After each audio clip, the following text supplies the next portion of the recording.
Welcome to 5 Fresh Tips, a podcast from Fresh Starts Registry. Our Fresh Starts experts are here to help you with everything you need to begin again, starting with 5 simple fresh tips. Are you ready? Let's do this.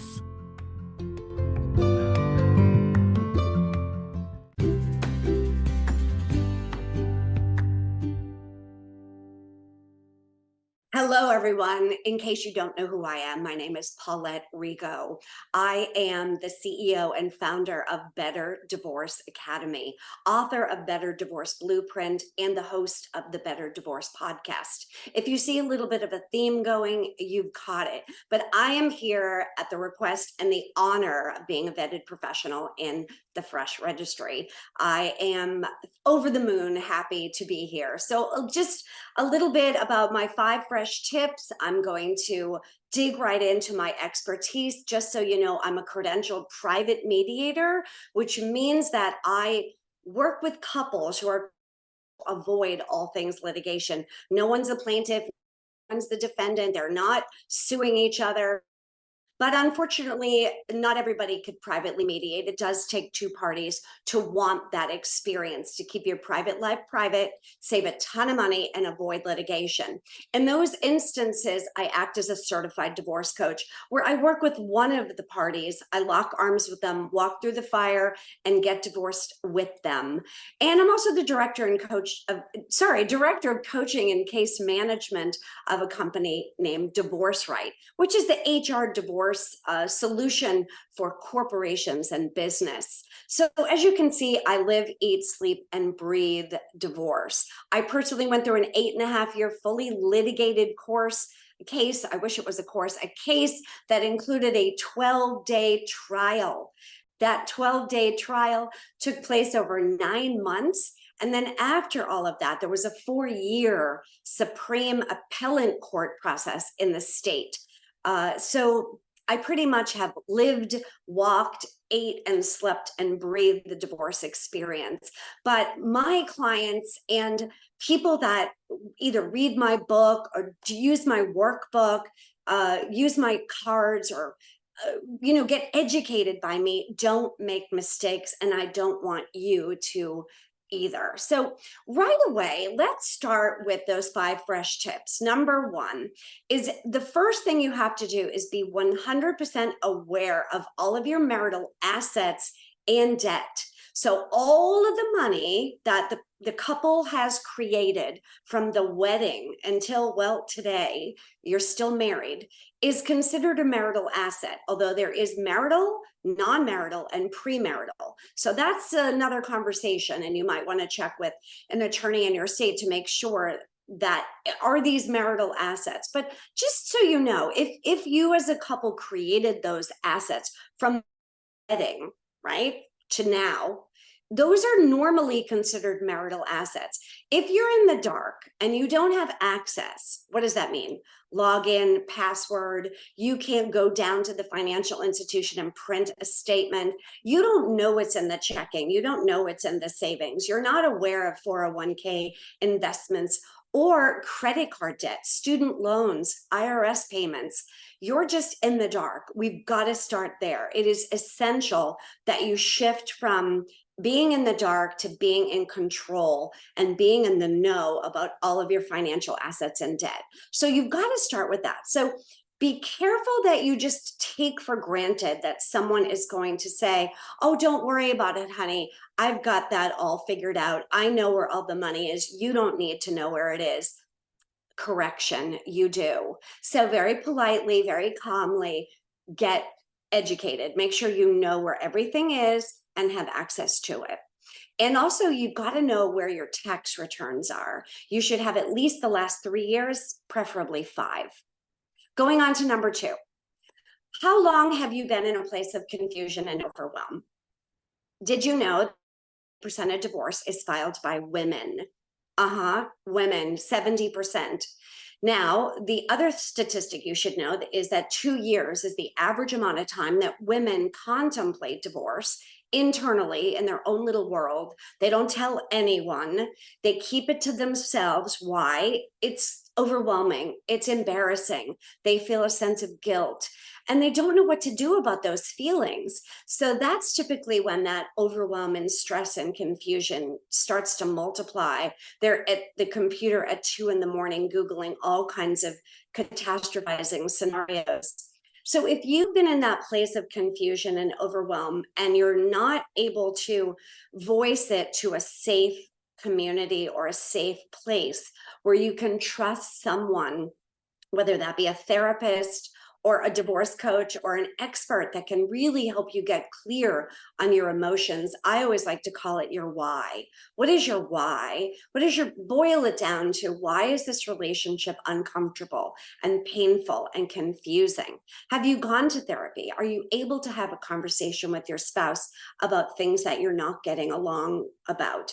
Is there an overwhelming sense of doom and gloom and pain?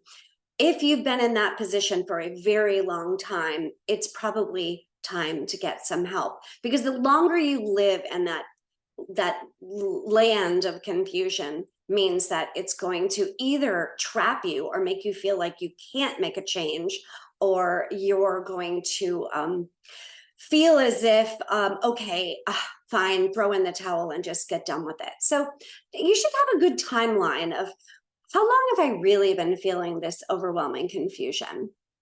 Number 3, have you experienced any of the types of abuse? Now, there are 7 types that I have boiled down to. So on one, abuse can be anything from feeling controlled, where you are not in the know about, well, we mentioned the finances, but from the categories, it's naturally physical abuse, sexual abuse, and those are the 2 that typically get the press, as they should.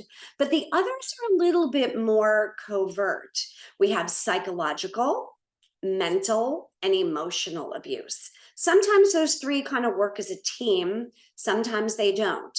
And then lastly, financial and spiritual. Spiritual abuse is when you feel like your spirit is being broken, where you feel as if you just don't matter. You feel a sense of being manipulated and controlled in an overwhelming sense, but you can't really put your finger on it, like a broken bone. So if you're experiencing any of those types of abuse, it's important that you document it so that you can have a foundation on which to build the courage and the evidence to proceed. And number 4, are you and your spouse able to communicate with some level of honesty and respect? This is a big can of worms, but if you feel that you can have a conversation with your spouse about your experiences and their experiences and how you're feeling and how they're feeling, and you really want an outcome of your divorce decision to be amicable and uncontested, great. It's actually more common than I ever thought, just because I had experienced something personally that was nothing like that. It doesn't mean that it doesn't exist. So you have the ability to know that I've got options. If my spouse is willing to communicate respectfully, kindly, maybe not all the time, but the majority of the time, chances are that you can privately mediate, because you're both willing to have an outcome, a resolution, and a settlement that's in the best interest of both parties and children.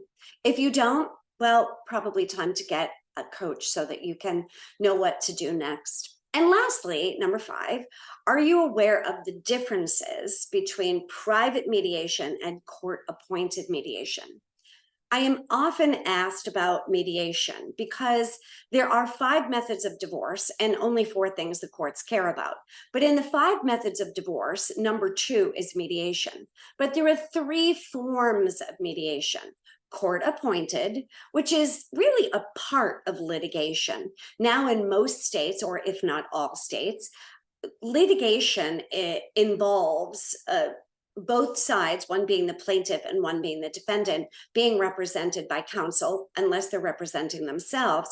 And the court system is now encouraging, if not mandating, mediation to be a litigated process. That's not what I'm talking about. You are basically litigating and throwing in an opportunity to see if you can make a decision with your spouse and attorneys without letting the judge be the one to make the decision.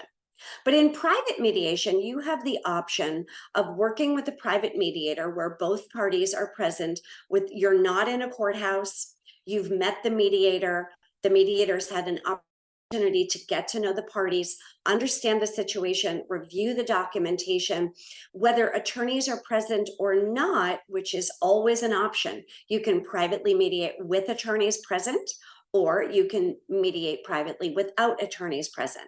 That doesn't mean that you should not review the documents with your attorney prior or after the mediation, but it does mean that you're not paying both of the attorneys to be sitting there during mediation, because that's where the cost gets involved.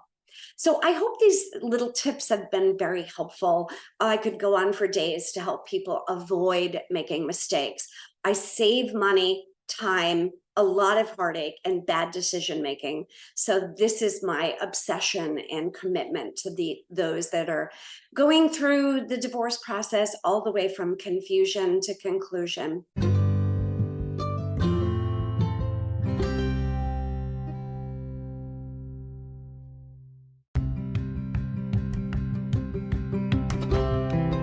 Thank you for listening to 5 Fresh Tips, a podcast from Fresh Starts Registry. To browse the expert resource guide and build your hype team today, head to freshstartsregistry.com/experts. And remember, we are always so proud of you. Keep up the amazing work.